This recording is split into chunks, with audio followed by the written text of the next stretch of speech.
हमने इनको आश्वासन दिया है कि विदिन 20 मंथ्स हम लोग 1000 करोड़ का कारोबार स्टार्ट करेंगे इनके साथ में।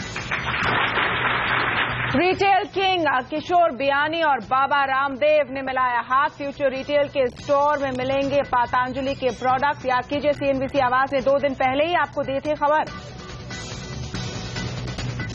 आने वाले 5 वर्षों में पतंजलि को देश की सबसे बड़ी कंपनी बना पाएंगे एफएमसीजी में और फूड में।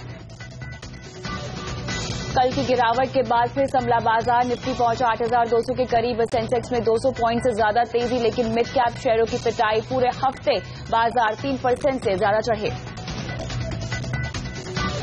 पूरी की पूरी सुविधा हमने अब आपकी मुट्ठी में दे दी है और कोई भी आपने बैंक से डील करना हो तो वो आपके मोबाइल पर हो जाएगा। एचडीएफसी बैंक ने बैंकिंग की ओर किया और आसान। चुटकियों में मोबाइल से मिलेगा लोन। वॉलेट शॉपिंग से लोन पर मिलेगा शानदार डिस्काउंट। ट्रकों को महंगा पड़ेगा। दिल्ली में घुसना। सुप्रीम कोर्ट का ग्रीन टैक्स पर रोक लगाने से इनकार। लेकिन वो रिमोट कंट्रोल से बिहार को चलाना चाहते हैं। पहले फेज की वोटिंग से पहले पीएम मोदी का बिहार में धुआंधार प्रचार। रैली में बोले, लालू के इशारे पर नाचेगा महागठबंधन। मोबाइल ऐप से खाना मंगाने के ऑप्शन हो रहे हैं कम। कंपटीशन और फंड न मिलने की वजह से डेजो, लंगर जैसे कई फूड डिलीवरी स्टार्टअप हुए बंद। पेप्सी ने आईपीएल की स्पॉन्सरशिप वापस लेने की दी धमकी। आईपीएल ने गड़बड़ियों की वजह से कंपनी ले सकती है फैसला।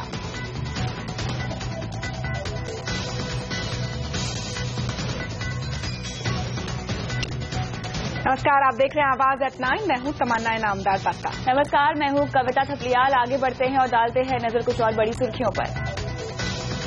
नतीजों की सीजन की अच्छी शुरुआत। उम्मीद से बेहतर है इंडसइंड बैंक के दूसरे तिमाही के नतीजे। सोमवार को आने वाले इन्फोसिस के नतीजों पर बाजार की नजर। मैगी पर रोक के मामले में कर्नाटक के स्वास्थ्य मंत्री ने फूड रेगुलेटर फसाई पर किया करारा हमला। कर्नाटक में मैगी पर रोक हटाने के भी दिए संकेत। केजरीवाल ने अपने ही मंत्री आसिम खान का किया स्टिंग। रिश्वत लेने के आरोप में किया बर्खास्त। सीबीआई जांच की सिफारिश। इमरान हुसैन होंगे नए मंत्री। विपक्ष ने बताया ड्रामा। रेल सफर होगा और आसान। टिकट के लिए लाइन में लगने से मिलेगी मुक्ति। ऑटोमेटिक वेंडिंग मशीन शुरू। मोबाइल से निकाले लोकल का टिकट। और फेसबुक ने 9 साल बाद लाइक बटन में किया बदलाव। इमोजी के जरिए दुख, निराशा, गुस्सा जैसी भावनाओं के इजहार का दिया मौका।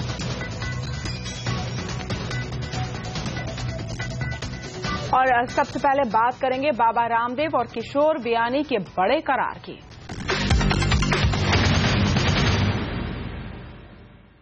सेक्टर में बड़ा धमाका हुआ है। बाबा रामदेव और किशोर बियानी ने हाथ मिला लिया है। अब फ्यूचर रिटेल के आउटलेट से आप पतंजलि के प्रोडक्ट्स खरीद सकते हैं। आवाज ने आपको यह खबर सबसे पहले 2 दिन पहले ही दे दी थी। आज इस करार का औपचारिक ऐलान किशोर बियानी और बाबा रामदेव ने किया।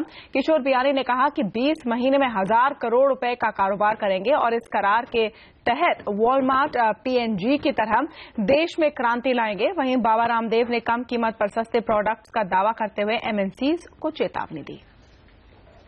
दुकानदार हमारा हिंदुस्तानी, दुकान हमारी हिंदुस्तानी, ग्राहक हमारे हिंदुस्तानी, बेचने वाले हमारे हिंदुस्तानी, तो हिंदुस्तान का पैसा बाहर क्यों जाए।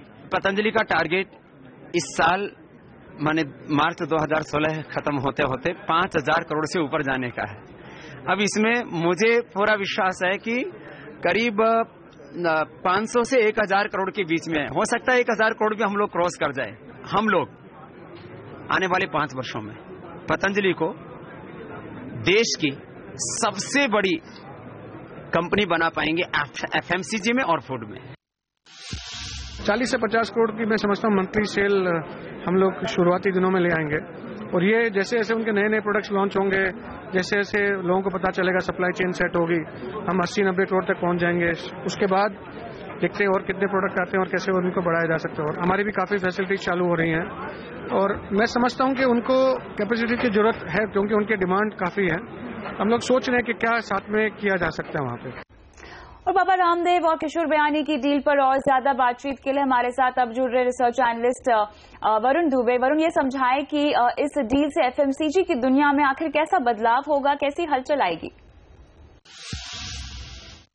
देखिए, जाहिर सी बात है कि अगर फ्यूचर ग्रुप ने पतंजलि के साथ ये एक्सक्लूसिव टाई अप किया है तो आगे जाके फ्यूचर ग्रुप एग्रेसिवली अपने जो रिटेल स्टोर्स है, चाहे वो केवीज फेयर प्राइस हो या फिर किशोर बियानी का बिग बाजार हो, वहां से ये एग्रेसिवली जो एफएमसीजी प्रोडक्ट्स है पतंजलि के वो यहाँ सेल करते हुए नजर आएंगे। और उनके पास काफी बड़ा जो कस्टमर बेस है। सिर्फ ये नहीं, पतंजलि के अगर आप प्रोडक्ट्स देखें तो अपने जो कॉम्पिटिटर्स है, खासकर जो एमएनसी कॉम्पिटिटर्स है, उनसे 15 से 30% डिस्काउंट पे मिलते हैं, 15 से 30% सस्ते मिलते हैं। साथ ही साथ आयुर्वेदिक प्रोडक्ट है ये, तो कहीं ना कहीं जो माइंडसेट है कस्टमर्स का वो इन प्रोडक्ट्स की तरफ काफी बेहतर है। तो ये काफी सारे पॉइंट्स है जिसके कारण ये आगे जाके जो बाकी कंपनीज है एफएमसीजी उनको काफी कंपटीशन दे सकते हैं। वैसे भी आपने बाबा रामदेव के जो प्रेस कॉन्फ्रेंस है उसमें साफ साफ सुना कि वो कह रहे हैं कि लो प्राइस पे काफी बेहतर वर्ल्ड क्लास प्रोडक्ट ये उपलब्ध कराएंगे। तो ये सीधा एक चैलेंज है एमएनसी कंपनीज के, क्योंकि वो अच्छे प्रोडक्ट्स तो देते हैं लेकिन कुछ हद तक पतंजलि के जो प्रोडक्ट्स है उनसे महंगे हैं। तो सीधा एक चैलेंज है एमएनसी कंपनीज को कि अच्छे प्रोडक्ट तो दे लेकिन सस्ते दाम पे दे। और अगर एमएनसी कंपनीज या कोई भी और कंपनी सस्ते दाम पे प्रोडक्ट देती है तो उनके रेवेन्यूज और सीधे सीधे मार्जिन पे एक हिट होता हुआ नजर आ सकता है। और वैसे भी इन्हें यह भी कहा है कि आगे जाके मैन्युफैक्चरिंग का भी ये प्लान कर सकते हैं फ्यूचर ग्रुप और पतंजलि साथ में मिलकर। तो ये और एक बड़ा उपलब्धता होगी इन दोनों के लिए। तो काफी सारा जो रेवेन्यूज है, वो काफी सारा जो मार्केट शेयर है वो कहीं ना कहीं पतंजलि की तरफ शिफ्ट होता हुआ नजर आ सकता है। और ये बाकी जो एफएमसीजी कंपनीज है उनके लिए एक बहुत बड़ा सेटबैक हो सकता है और एफएमसीजी के जो पूरे सेक्टर है उसमें एक बहुत बड़ा गेम चेंजर साबित हो सकता है। बिल्कुल वरुण, और फ्यूचर ग्रुप के साथ हाथ मिलाने के बाद अब पतंजलि आयुर्वेद लिमिटेड का अगला कदम अब बाजार में खुद को लिस्ट कराने का हो सकता है। 2 महीने पहले ही बाबा रामदेव की इस कंपनी के बिजनेस प्लान को लेकर CLSA ने एक रिपोर्ट जारी की थी। इस रिपोर्ट में रामदेव की कंपनी के तेजी से बढ़ते कदम और आने वाले दिनों में इसके शेयर मार्केट में लिस्ट की संभावना जाहिर की थी। 1997 में एक छोटी सी फार्मेसी से शुरू करके 2000 करोड़ रुपए सालाना तक का टर्नओवर। जी हां, यही है कारोबारी बाबा रामदेव की पतंजलि आयुर्वेद लिमिटेड का जादू। इस जादू का लोहा रिटेल बिजनेस के दिग्गज फ्यूचर ग्रुप ने भी मान लिया है और रामदेव की पतंजलि आयुर्वेद से हाथ मिला लिया। इसके बाद अब पतंजलि के शेयर बाजार में आने की संभावना भी बढ़ गई है। रिसर्च फर्म CLSA ने अगस्त में ही एक रिपोर्ट में कहा है कि आने वाले दिनों में बाबा रामदेव की पतंजलि को शेयर मार्केट में लिस्ट होना चाहिए। CLSA की रिपोर्ट के मुताबिक पतंजलि आयुर्वेद देश की टॉप FMCG कंपनियों को कड़ी टक्कर ही नहीं दे रही बल्कि जल्द उन्हें पीछे भी छोड़ देगी। रिपोर्ट में कहा गया है कि पतंजलि आयुर्वेद इमामी के साथ ज्योति लैब्स, मारिको और डाबर जैसी कंपनियों को कड़ी टक्कर दे रही है। पतंजलि आयुर्वेद ने दवाइयों से शुरुआत की थी लेकिन धीरे धीरे खाने पीने की चीजों से लेकर ब्यूटी प्रोडक्ट तक पैर पसार दिए। फेस वॉश, डिटर्जेंट से लेकर टूथब्रश, साबुन से लेकर सरसों के तेल और आटे तक सारा कारोबार कर रहे हैं बाबा रामदेव। बाबा रामदेव के अपने योग शिविरों में स्वदेशी चीजों का प्रचार करने का फायदा भी पतंजलि को मिला है। इसके प्रोडक्ट्स दूसरी कंपनियों की तुलना में काफी सस्ते हैं। हाल के दिनों में आयुर्वेद में लोगों की रुचि बढ़ी है जिसका असर पतंजलि के प्रोडक्ट की बढ़ती मांग में देखा जा सकता है। फिर पतंजलि आयुर्वेद विज्ञापन पर भी बहुत कम खर्च करती है। कंपनी के तमाम प्रोडक्ट्स ऑनलाइन भी बेचे जा रहे हैं। फिलहाल कुल 4000 स्टोर्स में पतंजलि के प्रोडक्ट बेचे जा रहे हैं, यानी कम लागत में कंपनी को ज्यादा मुनाफा हो रहा है। पतंजलि की आक्रामक मार्केटिंग ने नेस्ले और दूसरी दिग्गज FMCG कंपनियों के सामने भी कड़ी चुनौती पेश कर दी है। ऐसे में माना जा रहा है कि पतंजलि अगर अपना IPO लेकर आती है तो वो भी निवेशकों के बीच अच्छा खासा लोकप्रिय होगा। Bureau report. एक बार फिर साबित किया CNBC आवाज ने कि वो है बाकी सभी चैनल से बहुत आगे। हमने इनको आश्वासन दिया है कि विदिन 20 मंथ्स हम लोग 1000 करोड़ का कारोबार साथ करेंगे इनके साथ में। आवाज ने 2 दिन पहले ही दिखा दी थी ये खबर। बहुत बड़ी एक्सक्लूसिव खबर, ऐसी खबर जो रिटेल कारोबार में तहलका मचा देगी। मुझे अपने सूत्रों से जानकारी मिली है कि बाबा रामदेव के पतंजलि और फ्यूचर ग्रुप के बीच एक बड़ी पार्टनरशिप होने की पूरी तैयारी चल रही है। आवाज की खबर पर हमेशा लगती है मुहर, इसीलिए वक्त से पहले खबर पाने के लिए देखिए सिर्फ CNBC आवाज। यहाँ पर एक छोटा सा ब्रेक लेंगे। ब्रेक के बाद कल की गिरावट के बाद संभलकर बंद हुए बाजार, कहां मिला बाजार को दम, देखिए आगे। और इंडसइंड बैंक ने की रिजल्ट सीजन की अच्छी शुरुआत, लेकिन कैसे रह सकते इन्फोसिस के नतीजे, बताएंगे बुलेटिन में आगे।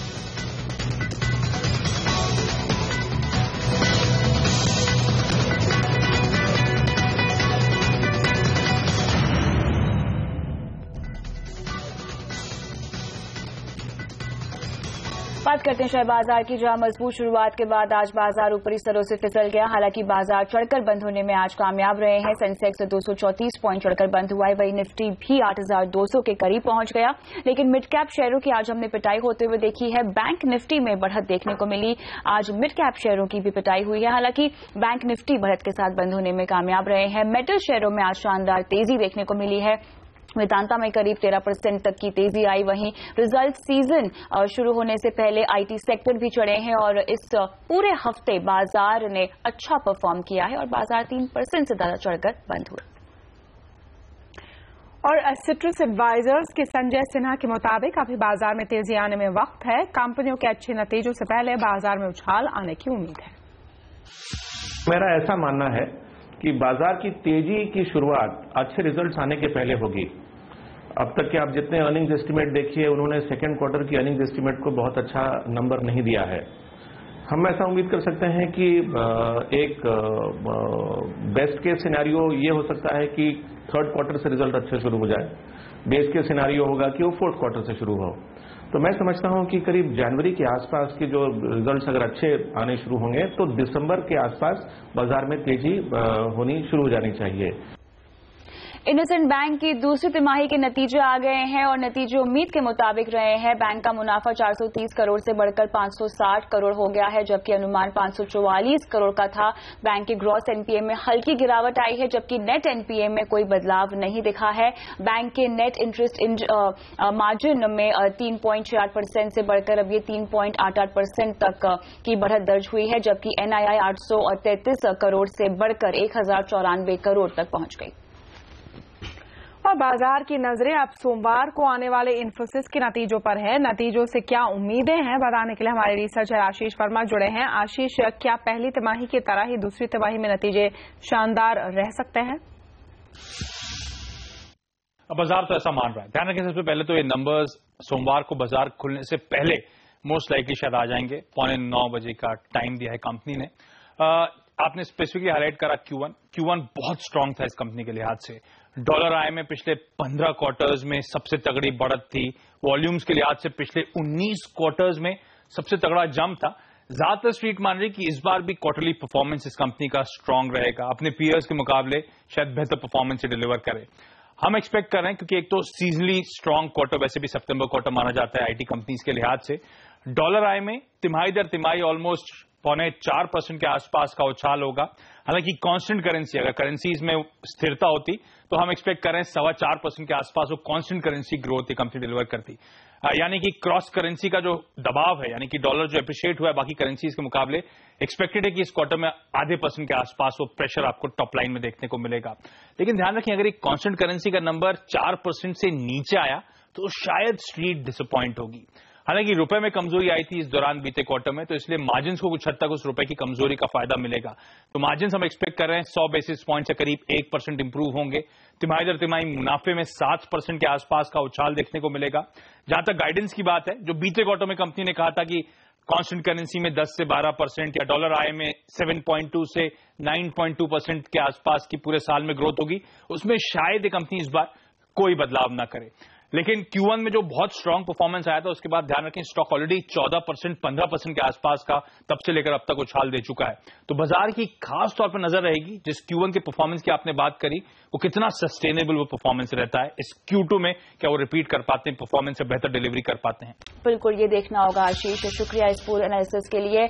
वहीं रुकते एक ब्रेक के लिए। ब्रेक के बाद HDFC बैंक से कैसे चुटकियों में मिलेगा लोन, बैंक के MD आदित्य पुरी से खास बातचीत इस ब्रेक के बाद।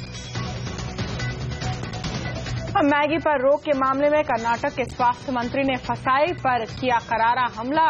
क्या मैगी लौटेगी कर्नाटक में, ये देखिए आगे।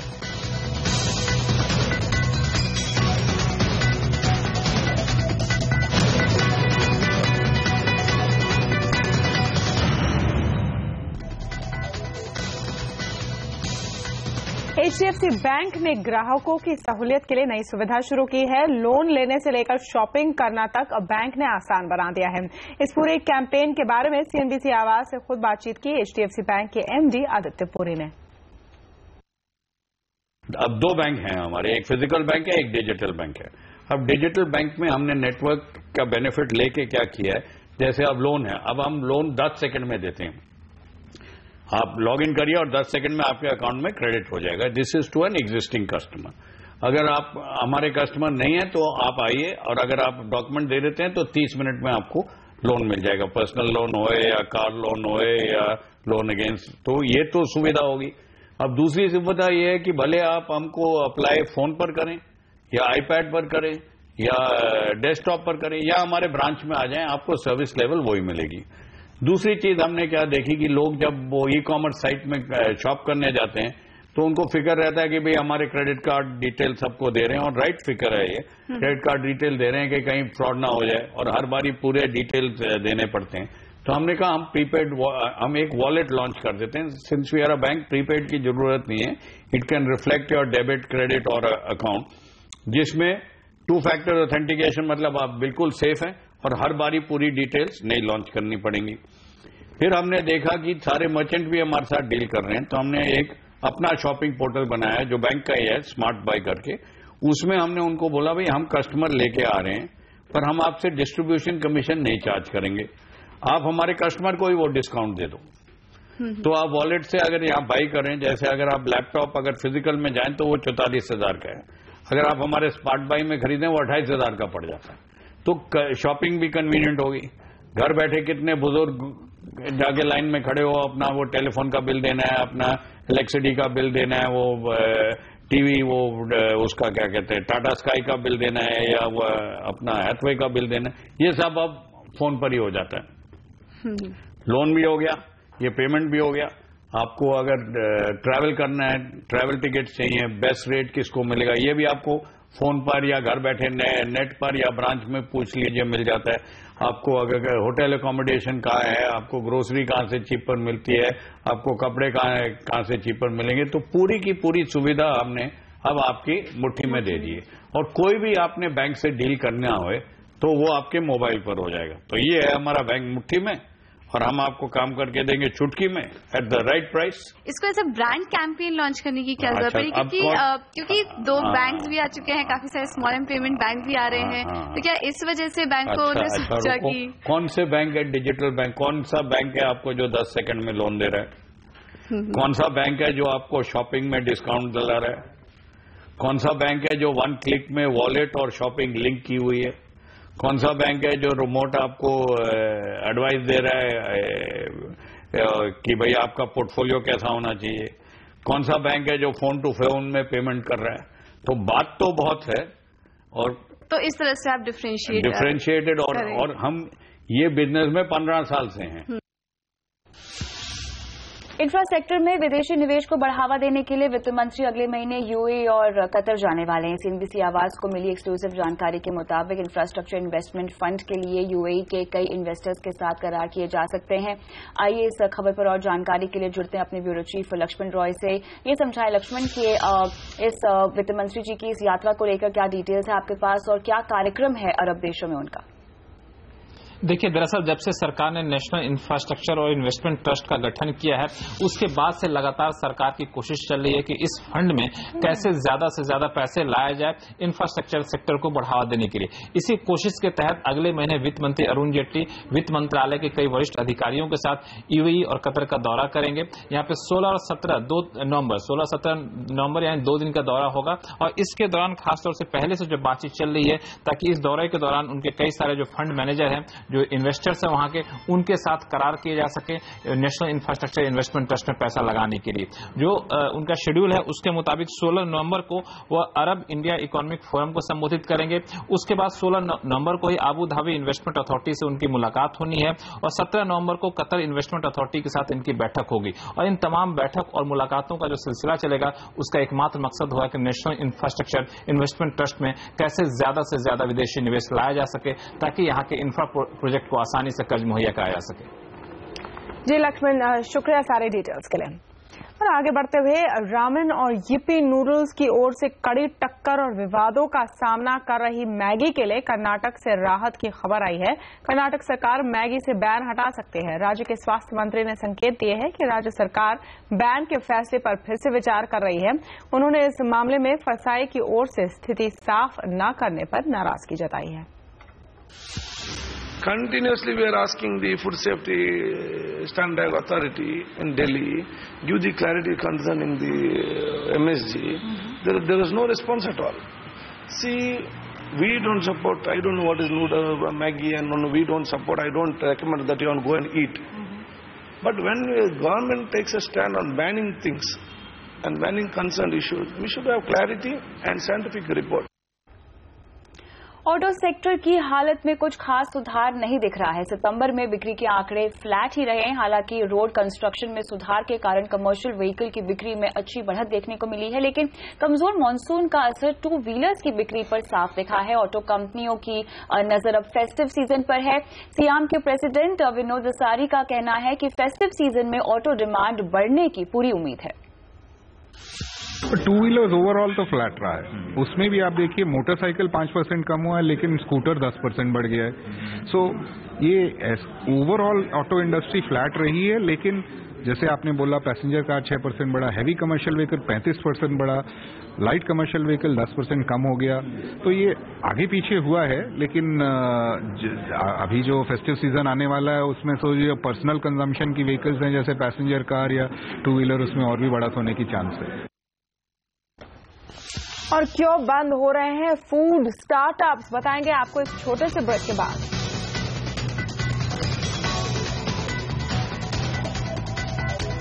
और ये टिकट के लिए लाइन से कैसे मिलेगी मुक्ति, बताएंगे ब्रेक के बाद।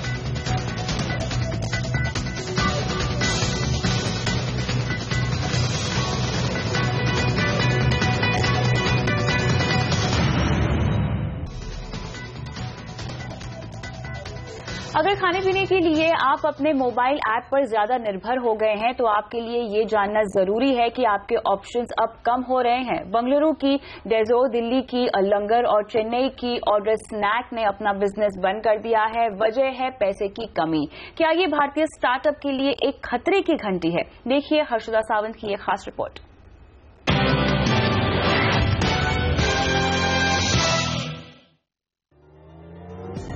मोबाइल से खाने का ऑर्डर करने वाले डैजो के ऐप से आजकल आप कहीं नहीं पहुंचते, सिर्फ बिजनेस बंद होने की सूचना मिलती है।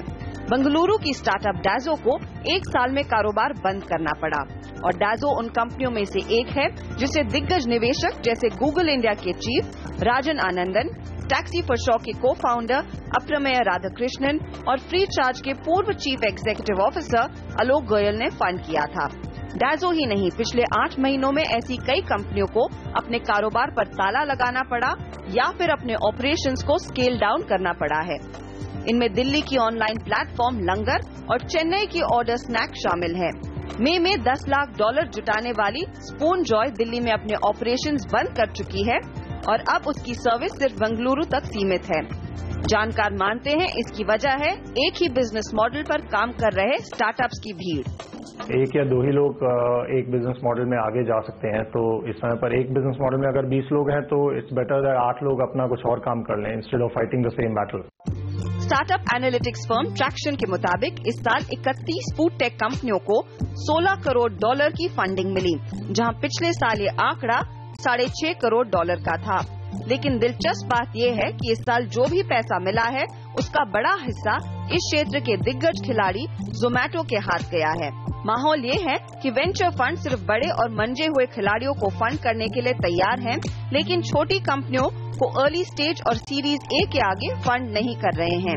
फूड टेक कंपनियों में दाव लगाने वाले निवेशक मानते हैं कि ये हालत कुछ समय के लिए बनी रह सकती है। There are going to be leaders, as I said. The leaders will, of course, attract more and more capital.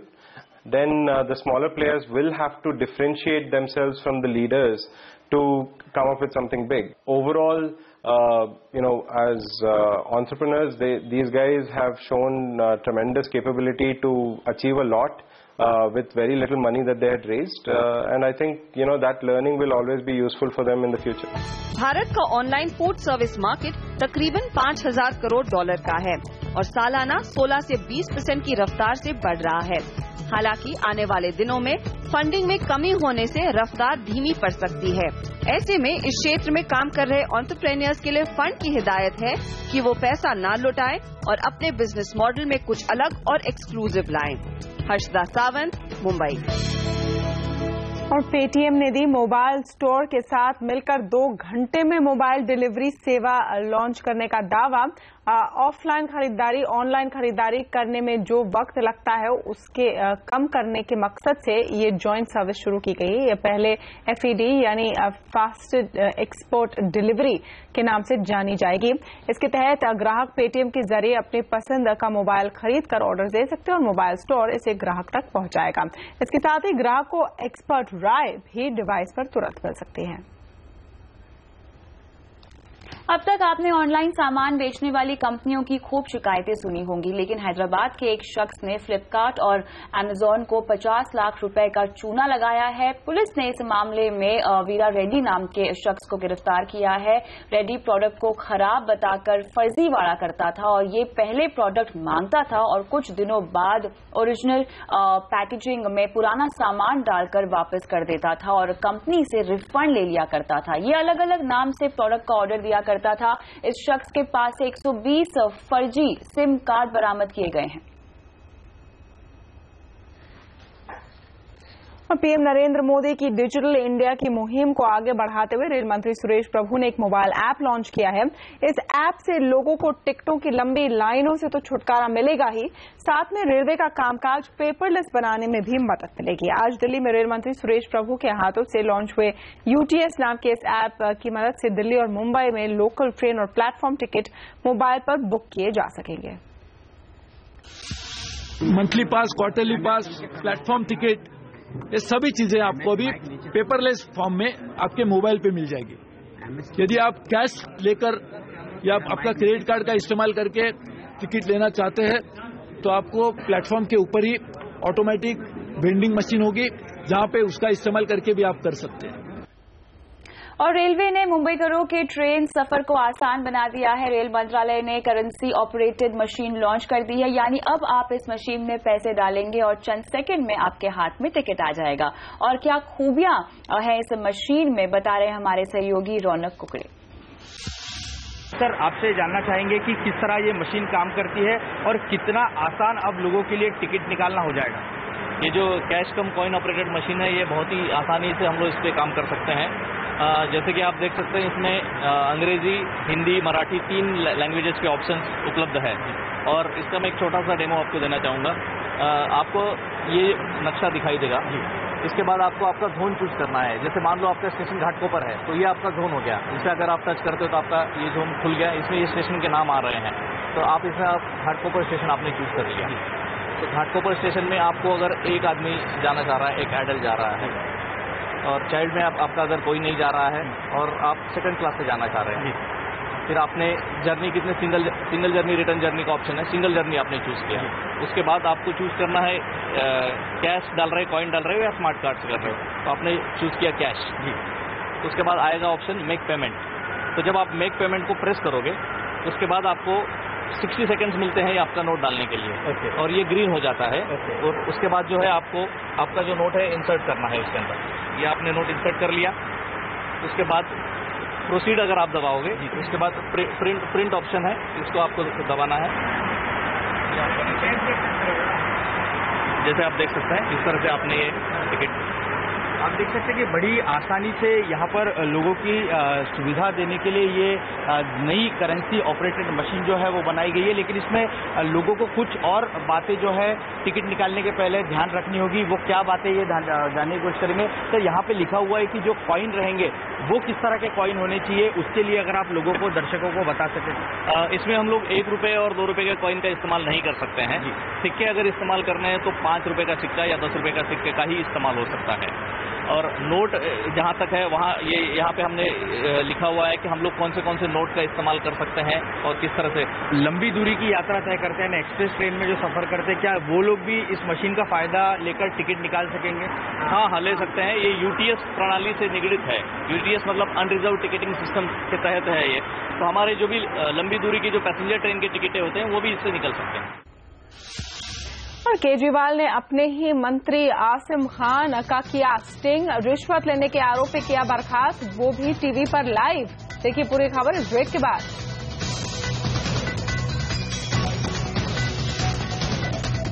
Bihar में पीएम ने महागठबंधन पर फिर किया हमला, पूरी खबर देखिए बाद।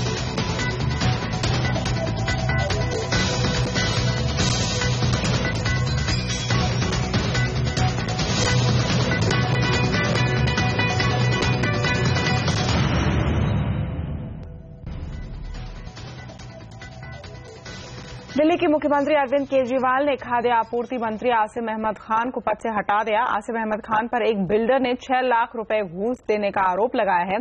स्टिंग में पकड़े जाने के बाद केजरीवाल ने टीवी पर किया आसिम अहमद खान की बर्खास्तगी। हमारे कैबिनेट मिनिस्टर आसिम साहब के खिलाफ भ्रष्टाचार की एक बहुत संगीन कंप्लेंट आई है। उसमें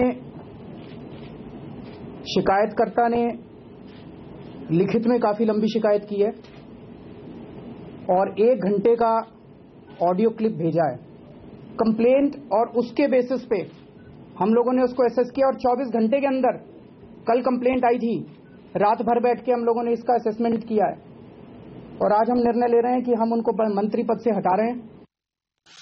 If it is something that is proven, it's a very good step he has taken and a very quick step. But if it is not proven and he is trying to make a point that he is all against corruption and everybody else is corrupt, he takes action immediately, then I think it's being unfair to the minister. No, he wants to prove that he came on the plank that he will, there will be zero tolerance of corruption, and I think he's proving that without any basis. He just wants to prove it and that's it. Supreme court ने दिल्ली में आने वाले भारी वाहनों पर पर्यावरण tax लगाने का आदेश सुनाया है। हालांकि इस बारे में पूरा फैसला कोर्ट सोमवार को सुनाएगी और कोर्ट ने इस बारे में दिग्गज वकील हरीश साल्वे की याचिका पर सुनवाई करते हुए कहा कि दिल्ली में आने वाले भारी वाहनों पर हर एंट्री पर 700 से 1300 रुपए तक का अतिरिक्त टैक्स लगाया जाएगा। फिलहाल कोर्ट इसे सिर्फ 4 महीने के लिए लागू कर रही है, जिसके बाद इसकी समीक्षा की जाएगी। खाद्य पदार्थों, दूध और दवाओं समेत जरूरी चीजें ढोने वाले वाहनों को इस टैक्स से अलग रखा गया है। पिछले हफ्ते एनजीटी ने भी इसी तरह का फैसला दिया था।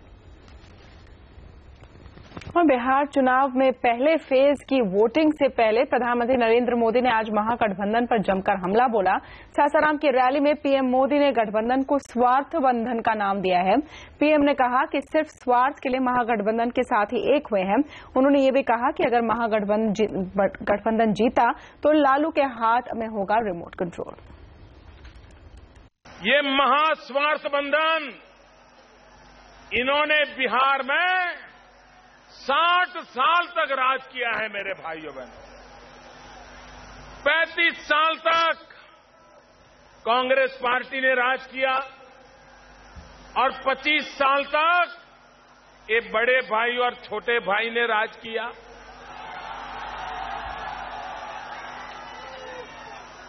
और ये तीनों ऐसे हैं, जरा कमाल देखिए, याद कीजिए इनको। ये 3 लोग कौन हैं? ये तीनों लोग वो हैं जो कभी न कभी एक दूसरे के खिलाफ लड़ाई लड़ते रहे हैं। पीएम मोदी के शतरंज वाले बयान पर आरजेडी अध्यक्ष लालू यादव ने पलटवार किया है। लालू ने कहा है कि नरेंद्र मोदी देश के पीएम कहलाने के लायक नहीं। नरेंद्र मोदी देश के प्रधानमंत्री के लायक नहीं है। थू थू कर रहा पूरा देश। तो सारा चीज जब हम लोग पकड़ लिए, तो चूंकि हम पिछड़ी जाति में पैदा लिए हैं, जदुवंश में हम पैदा लिए हैं, इसको हम चुनौती दे रहे हैं, तो हमको कहा है कि लालू शैतान है। हम लोग को अपमानित किया है, कहा शैतान है। हमने पार्टी को भी कहा है कि लॉन्च करो इलेक्शन कमीशन को। देखे लेकिन ये बिल्कुल हमको गाली दिया है। दादरी कांड पर बीजेपी अध्यक्ष अमित शाह ने समाजवादी पार्टी सरकार पर हमला बोला है। शाह ने पूछा कि ऐसी घटनाएं उत्तर प्रदेश में ही क्यों हो रही है, जबकि बीजेपी शासित राज्यों में ऐसी कोई घटना नहीं हुई है। क्यों ऐसी घटना मध्य प्रदेश में नहीं होती, क्यों महाराष्ट्र में नहीं हुई, क्यों गुजरात में नहीं हुई, गोवा में नहीं हुई, राजस्थान में, झारखंड में, हरियाणा में क्यों नहीं होती, क्यों समाजवादी पार्टी में की सरकार में ही होती है। और पेप्सी आईपीएल की स्पॉन्सरशिप से क्यों कर सकती है किनारा, बताएंगे पूरी खबर ब्रेक के बाद। और फेसबुक ने 9 साल बाद लाइक बटन में किया बदलाव, ये भी देखिए आगे।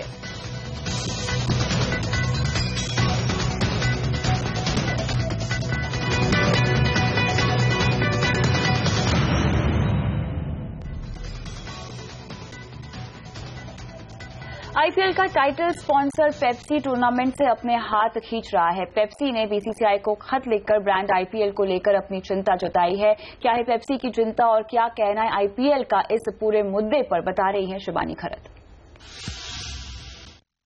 बेवरेज ब्रांड पेप्सिको का आईपीएल के साथ 5 साल का करार है, लेकिन पेप्सिको का ये मानना है कि आईपीएल की जो छवि है वो खराब हुई है। पिछले साल के स्पॉट फिक्सिंग और बेटिंग स्कैंडल के बाद पेप्सिको लगातार बीसीसीआई के सामने ये चिंता जता रहा है, लेकिन इसकी वजह से शायद पेप्सिको जो टाइटल स्पॉन्सरशिप है आईपीएल की, उससे समय से पहले ही पीछे हट जाए।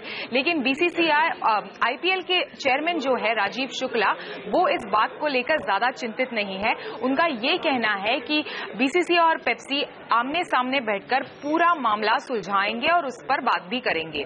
उन्होंने ये भी कहा है कि आईपीएल दूसरे स्पॉन्सर्स से भी बात कर रहा है और वो दूसरे स्पॉन्सर्स भी कंसिडर कर रहा है। ये पूरा पेप्सी का मामला बीसीसीआई 18 अक्टूबर को अपनी वर्किंग कमेटी मीटिंग के सामने भी उठाएगी। और त्योहारों का मौसम यानी तोहफों का मौसम। दोस्तों रिश्तेदारों से मिलने वाले तोहफों के अलावा निजी कंपनियों में काम करने वाले लोगों को हर दिवाली का इंतजार रहता है ऑफिस से मिलने वाले गिफ्ट्स का, लेकिन इस साल कंपनियां अब तक गिफ्ट्स खरीदने में उत्साह नहीं दिखा रही हैं। फेस्टिव सीजन जोर पकड़ रहा है, लेकिन कॉर्पोरेट गिफ्टिंग का बाजार ठंडा है। कॉर्पोरेट गिफ्टिंग से जुड़ी कंपनियों के पास अभी तक काफी कम ऑर्डर आए हैं। इन कंपनियों के मुताबिक पिछले 2-3 सालों से दिवाली में कर्मचारियों को गिफ्ट देने का ट्रेंड कमजोर हुआ है। यही वजह है कि कुछ साल पहले तक ब्रांड मर्चेंडाइजिंग कंपनियों का 40% बिजनेस फेस्टिव सीजन में होता था, जो अब घटकर 20% रह गया है। कंपनीज अपना बजट रैशनलाइज कर रही हैं। एम्प्लॉय सेंट्रिक जो गिफ्ट थे वो पहले से बहुत कम हुए हैं। कुछ सेक्टर्स अभी भी हैं जो एम्प्लॉयज के लिए गिफ्टिंग करते हैं, पर उसमें जोर ज्यादा यूटिलिटी की तरफ है, बहुत ज्यादा बड़े बजट नहीं है।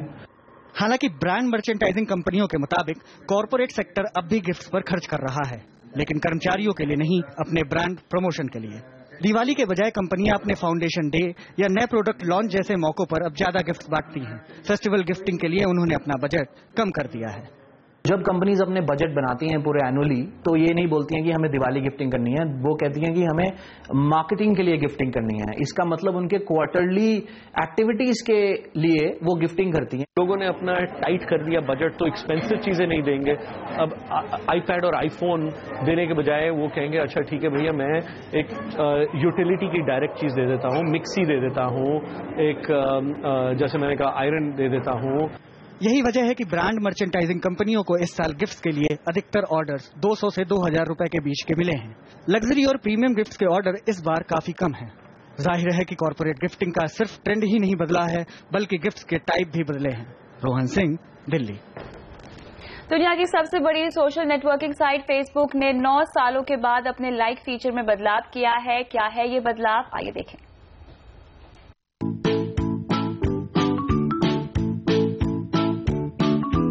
फेसबुक अपने लाइक बटन को थोड़ा और एक्सप्रेसिव बना रहा है।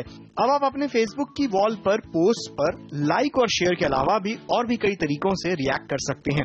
रिएक्शन नाम का फीचर दरअसल अलग अलग तरह के एनिमेटेड इमोजीज हैं, जिनके जरिए आप प्यार, गुस्सा, आश्चर्य और दुख जैसे भाव जता सकते हैं। फेसबुक रिएक्शंस अभी सिर्फ स्पेन और आयरलैंड के यूजर्स को इस्तेमाल करने के लिए मिला है, जो दरअसल एक तरह की टेस्टिंग है। इसके बाद ये फीचर धीरे धीरे दुनिया भर के यूजर्स को इस्तेमाल करने को मिलेगा। अभिषेक तेलंग, मुंबई। अगर आप इस वीकेंड किसी दोस्त की तलाश में डेटिंग एप्स का इस्तेमाल करने वाले हैं तो नए और लाइक माइंड दोस्तों की तलाश करते वक्त क्रीप से सावधान रहिए। बिल्कुल, कैसे होते हैं क्रीप्स ये बता रहे हैं डेटिंग ऐप ट्रूली मैडली का ये वीडियो जिसे तैयार किया है AIB ने। हम आपको छोड़ जाते हैं इस वीडियो की कुछ झलकियों के साथ।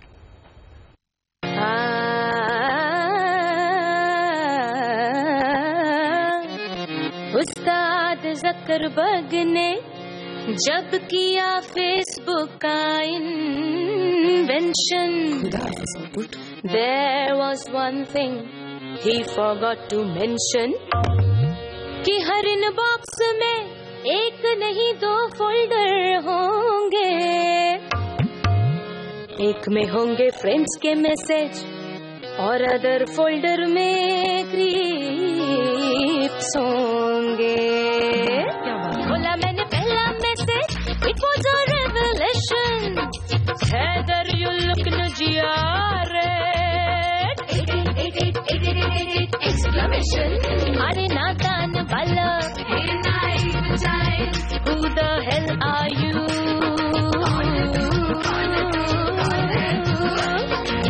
Hang on, he's typing. Oh baby, you're really good. Handsome के पास आ जाओ. Ruffle, ruffle, ruffle, lama, ruffle, ruffle, ruffle, lama, ruffle, ruffle, ruffle, lama, ruffle, ruffle, ruffle.